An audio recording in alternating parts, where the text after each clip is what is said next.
You got to grab them in the first 3 seconds, and then you got to keep them engaged.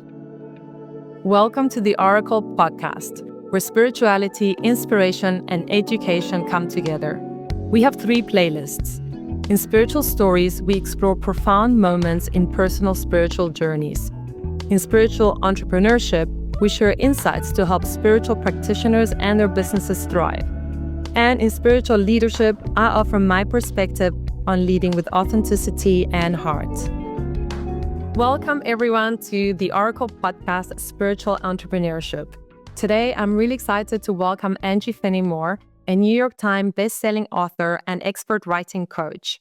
Angie helps people craft powerful, authentic stories, turning their journeys into messages that truly connect. For spiritual practitioners, storytelling isn't just about words, it's a tool to attract the right clients and grow their practice.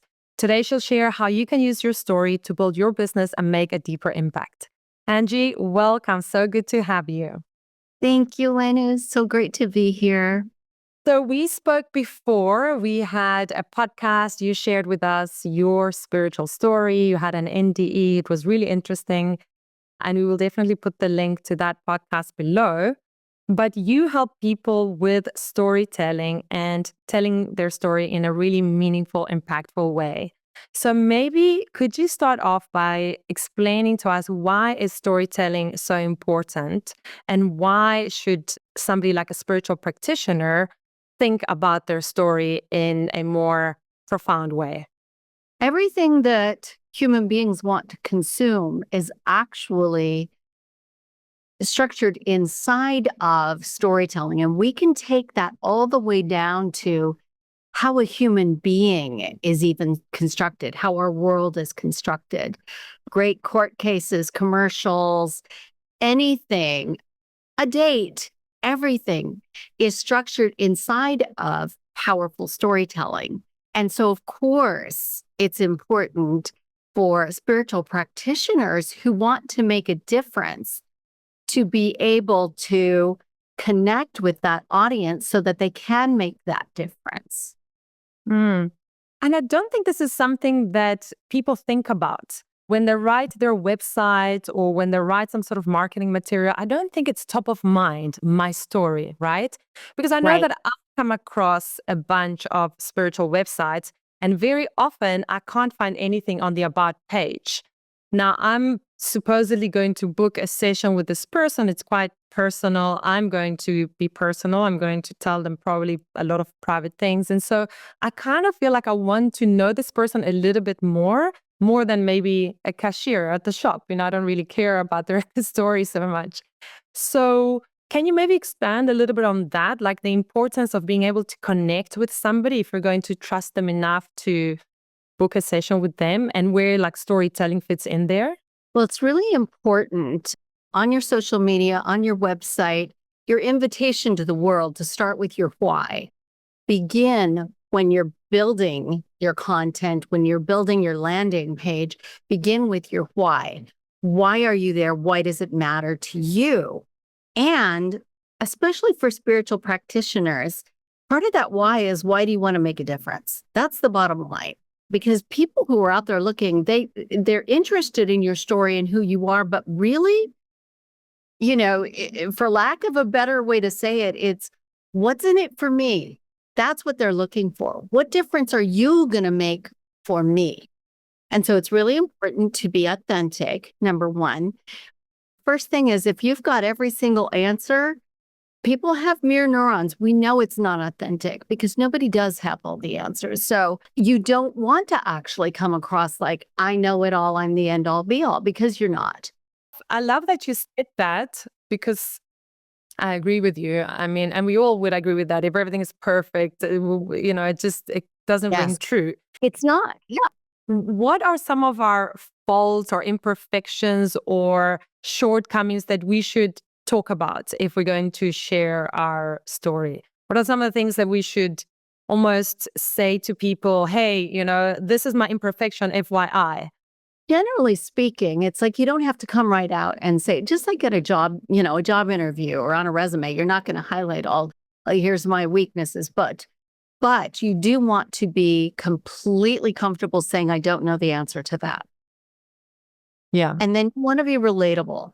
That's really important. So when I'm speaking at an event, I always introduce myself. I'm going to start with my credibility. Hi, I'm Angie Fenimore. I'm a New York Times bestselling author. I've landed 6-figure book deals with the big five, like that. And then I say, and I'm a mom and a grandmama. I'd run into a burning building to save any one of them, but my grandchildren, they can smear poo on the wall and it's just cute. And then everybody laughs. So what I've done is I've set up, here's why you want to listen to me, and here's why I'm connected to you. I'm not some, hoity-toity, like I know it all. And then in my curriculum with my writing coaching, I begin by relating my credibility so they will listen because I can make a difference. But then I also say, and there's nothing special about me. I've developed tools and techniques that you want to know about. So it's that marriage of the credibility and the relatability. Don't be afraid that you don't have it all, you don't know it all, Absolutely. And sometimes I think when you voice something that you're not that great at or that you can't help with, everything else that you said that you could help them with becomes more true or becomes more believable because, okay, they said they could help me with this, this, this. They were very upfront about the fact that they couldn't help me with this, this, this. In our minds, subconsciously, we're thinking they must be telling the truth then if they said that. So what would you say are the key elements that a story should have? Because I know that there are some guidelines on writing a compelling story. Like, where does one start? Where do I start telling my story? And let's just imagine here for a second that we're talking about a practitioner's website and we're talking about their about page. And I'll maybe just answer this as well. I've come across many websites where there's a short bio of the person and then there's kind of a longer story about them. Do you think that that's a good idea or not really? Where does one start telling their story? Right. So everything is really a pitch, and there are different layers of a pitch, which is how you enroll anybody in anything, come along for my cause. So you want to have it dialed down to a one-liner, like here's a sentence of who I am and what I provide. And then the quick elevator, pitch, which is really about 4 lines on a page. And then there's the longer bio. But generally speaking, it's really smart to just do the hero's journey inside of a thriller story structure, which is this. You open with, here's where I was, here's how bad it was, and then I discovered, and here's how I am now. Because then people are very interested in how did you get there? So you start with that point of, towards the end of the story where it was do or die and you had to have an answer. And then you tease and then this thing happened. Then you can go back to the beginning because they're hooked. And that should be short and sweet. Then they'll click and they'll want to know more about you. And then you have the opportunity to make a difference for them. I love it because you've made it very simple. And I think it's so true for all of us. We were all, really, I think everybody that is on a spiritual path had kind of like who they were before, and then something happened, right? Yes. That something happening is part of our stories all the time. Otherwise, we wouldn't change. And then because of that thing happening, this is the new me. But you've made it very simple, and I think everybody can relate to that. And everybody could find a way of telling their spiritual story anyway. Here I was, this happened, this is me now. So that's very helpful. And that's kind of your, like you say, your elevator pitch. That's your hook. And then when they go, so you're recommending basically that there is a section where there's a bit more about them. Is that right? Yeah, because some people actually want a deep dive. Not everybody does. And so what should be written in that story? So that's going to be just the longer version, basically, of here's where I was, and then this is what happened that got me to where I am now. And what's really important is that the kind of the underline, the through line is, and here's why I want to make a difference for you, which is more important than here's how I can make a difference for you. And you want both of those, the why and the how. It's Yes. really important, the why, you know, because otherwise, we look very egocentric, right? Tell me why it's so important for us to write the why on our website. So that gives you clarity, for one thing. That provides you access to, well, why am I doing this? And it gives them access to how it is that you can make a difference for them. They want to know that you're out to make a difference for other people rather than all about me, me, me, me, right? We're not interested in that. We recognize that as inauthentic. Yeah, yeah.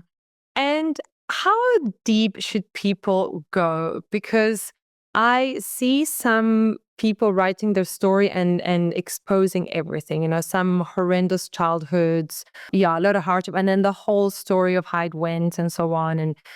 And others are very generic. I was struggling in my 30s, and they kind of say just that.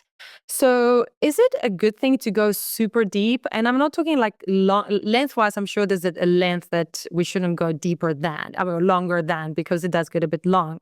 But in terms of depth, do we expose it all? Do you think that there's a point where it's too much? And what would be like the sweet spot for you? It's like, where is your eye trained? What are you looking at and what are you looking for? So you want to keep connected. And I would even write it on a Post-it so that it's in front of you while you're writing it. Why does this make a difference for them? How does this knowledge support them? Is it about you, or is it about the people that you want to make a difference for? How does this information serve them? So Yeah. in Beyond the Darkness, the book I wrote that went crazy, I held way back. There's a lot that I didn't say because I didn't want to hurt my family members. Those things are healed. Why would I, and I even had to fight with my publisher about it, about withholding information, because it wasn't the point, and it didn't serve other people to know. So there's enough there to make a difference so that they can understand, how would this woman come to this point where she would take her life? It's important to understand that, or I occur as inauthentic and they're not going to hear me. But is it important to expose family information? That's another thing to look for, is you actually don't want to have things out there where people are going to come after you, and you might invite a lawsuit if you're talking too much about childhood traumas. So you want to look from that eye, Yeah. Always listening or remembering the person that's going to read the story or hear the story. Where are they at? And what do they need to hear in order to click, right? Maybe Or they don't need to everything, the 100% in order to connect with you, but the 95% is enough. I think on the same token, there are a lot of people who are afraid to be vulnerable. So is it important that we are vulnerable in sharing our story? If a story is not compelling enough or grabbing enough, what do you think it's missing? All storytelling comes back to motive. All of it. Character development, everything is about motive. Why? Why are you sharing this information? And so if you are not at least somewhat vulnerable, you can't expect other people to be vulnerable with you. And if you want to make a difference for them, guess what? They have to be vulnerable. We can't make any difference for people who are, withholding, because they can't actually hear a lot of times the feedback that we have for them. And if you want them to open up so that you can make a difference in your healing modality, so that they can hear what you have to say, you do need to be vulnerable, which doesn't necessarily mean that it's got to be like every single thing and every single horrible thing, but you do want some detail, a little bit. How would you say that a spiritual practitioner can use their story to get more clients, whether it's on social media or speaking engagements or, their website? Like, how can they use this story to improve their businesses and help more people? A practice that I use is I actually study others and see what they're doing different writers or practitioners or, people who are getting a lot of views. And I actually break down what are they doing. And they all start with a really great hook. That's so important. The hook and then the motive is really, really solid. Speaking to that why. And then you want to also look from maybe others who are getting a lot of views or likes. What are they doing that is inauthentic, that is getting those views as well? Because, people, they may initially come to your website or watch you on social media, but they don't hang out. And if you're inauthentic, you're going to be inviting a whole lot of like negative input, which you don't want. Yeah. Yeah. Did I answer your question? I feel like maybe I didn't. Yeah, I was asking how they can use their story as well, for example, on social media and in other ways, in other marketing ways, let's say, to get more clients. So something I do that's really fun is I have a series on, you can see this on all of my social media. I should be writing, but instead. So I am very straight about the fact that I've been like dealing with writer's block, right? But they're silly. Like there's one that has a lot of views and I'm just wandering around. I have background music and I've got the chickens following me. And I'm just wandering around. I turn around, look at the camera. And then the last one is the rooster crowing. And it's, I should be writing, but instead, that's the whole thing. So it's absolutely inside of storytelling. Do you know? Even though it's kind of a picture book. But that gets a lot of interest, these silly things. You got to grab them in the first 3 seconds. And then you got to keep them engaged. So you spoke there to, I think, authenticity, right? Because you were in the moment. This was your house. I assume you gave off the feeling that you didn't really care if you look good or bad or what was Definitely in the background. not. I mean, clearly that is important, as in like that is what people resonate with and what they want to watch. So where does authenticity, stand in your telling your story? I think it's everything, frankly. And there are a couple of things that people are drawn to. We're drawn to attractive, which doesn't necessarily mean physically pretty. That's not what I'm talking about. Attractive, attract, right? We're interested in funny, anything that's funny and anything that's shocking, sadly. But it's the facts, Jack. That's what human beings are drawn to. That's how come true crime is such a big thing,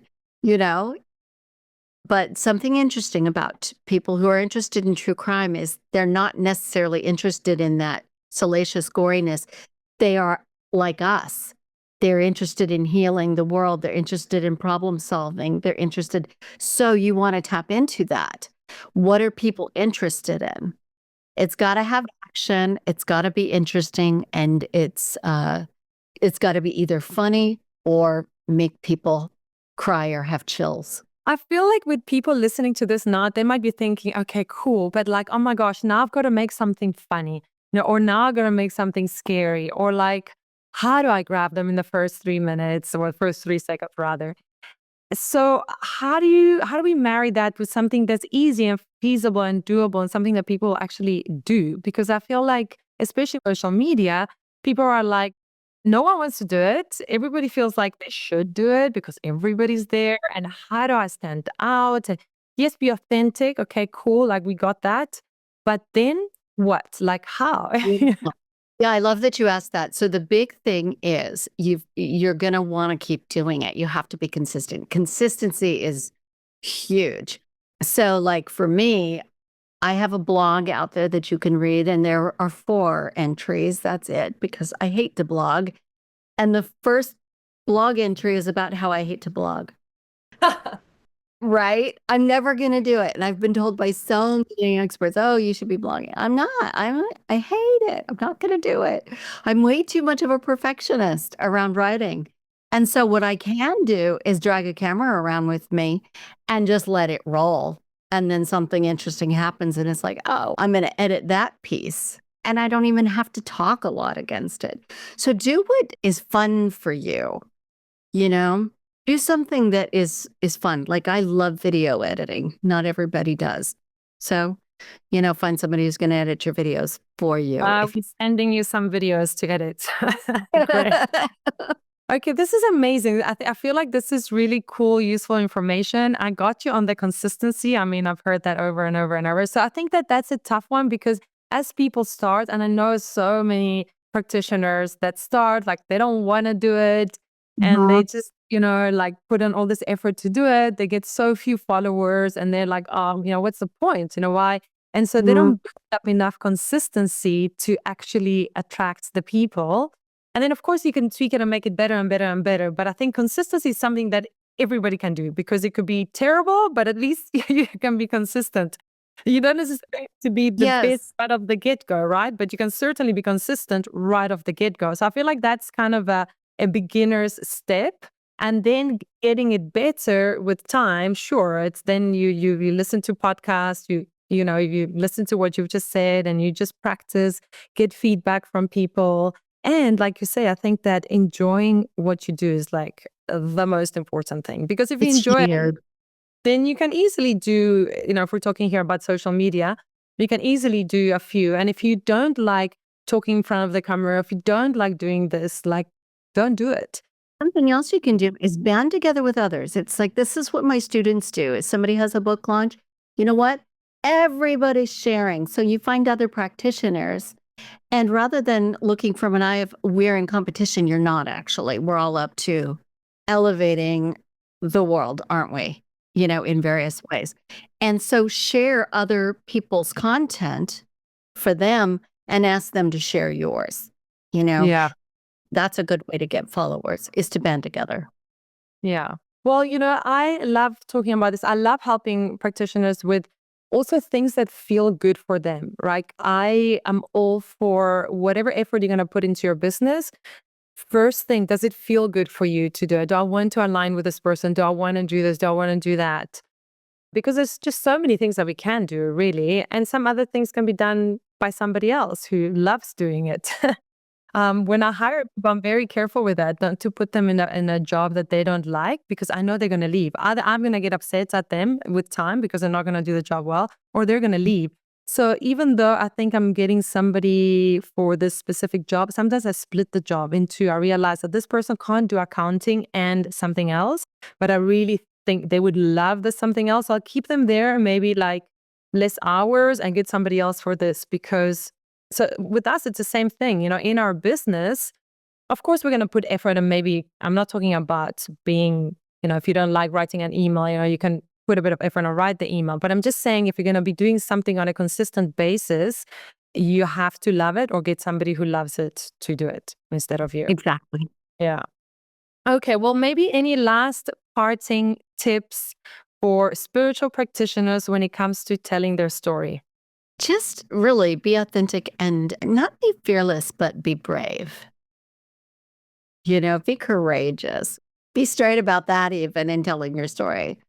Be afraid and do it anyway. Just do it anyway. Mm-hmm. Okay, that's amazing. I love that last tip. So Angie, thank you so much. I know you help a lot of spiritual practitioners as well tell their story. And in so doing, not only you're living your purpose, but you're really helping to spread more of their work with more people and heal the world. I feel like we all are a little grain of sand, healing the world, and it feels good. So thank you. And thank you for your time. Thank you, Huenu. Pleasure.